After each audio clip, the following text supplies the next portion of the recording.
Okay, so today we are on number 23 from Something You Forgot Along the Way. I've diagnosed patients before, but never their money, a physician of substance. Long ago in Japan, there was a distinguished physician named Nawa Kakei. One day, as he was returning home from a journey to Edo, a messenger came to inform him that a wealthy townsman had fallen ill and to ask if he would please come examine him. He's the richest man in these parts, added the messenger, so be sure to diagnose him with even more care than you ordinarily would. Kakei's good humor vanished.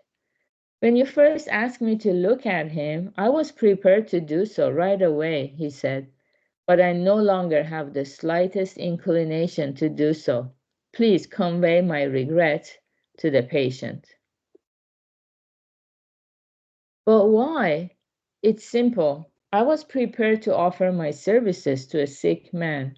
But now you tell me that because he is rich, I am to examine him with special care. I have diagnosed many a sick man, but never once have I diagnosed a man's money. The messenger could not help but admire this stand and took his leave after offering apologies. What made Kakei great was not his medical proficiency alone, but a character impervious to the claims of wealth and power. Herein lay the secret of the benevolent art he practiced. Okay, very good. Yeah, this story has proven a little controversial in America, but maybe because some Japanese cultural background might be missing.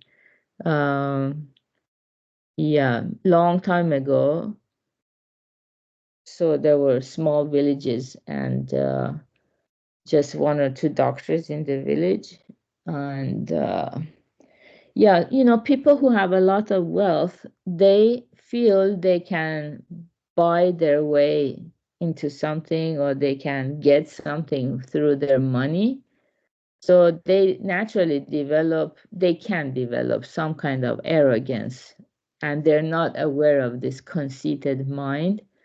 So that's what makes this physician very great because he was impervious.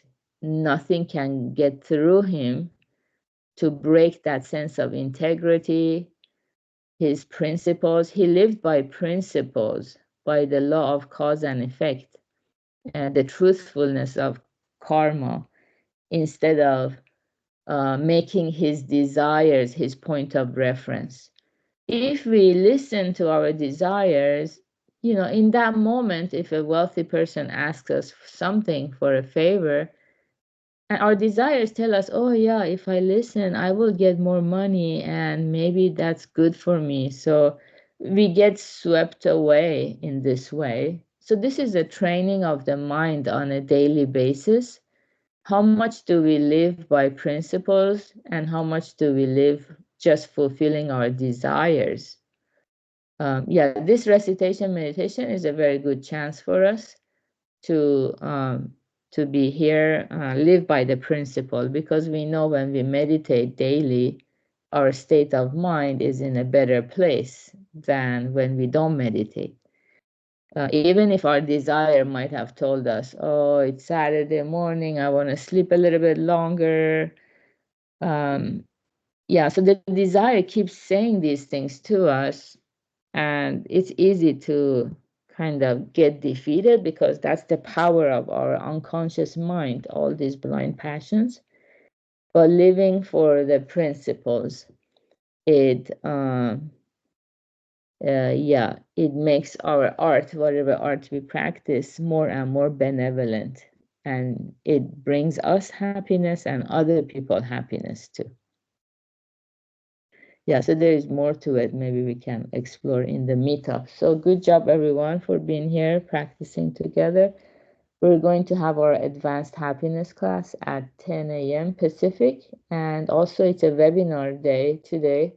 If you have submitted your applications, yeah, we can listen to the webinar and then have discussions in our sessions later. So have a wonderful start of your weekend. Bye.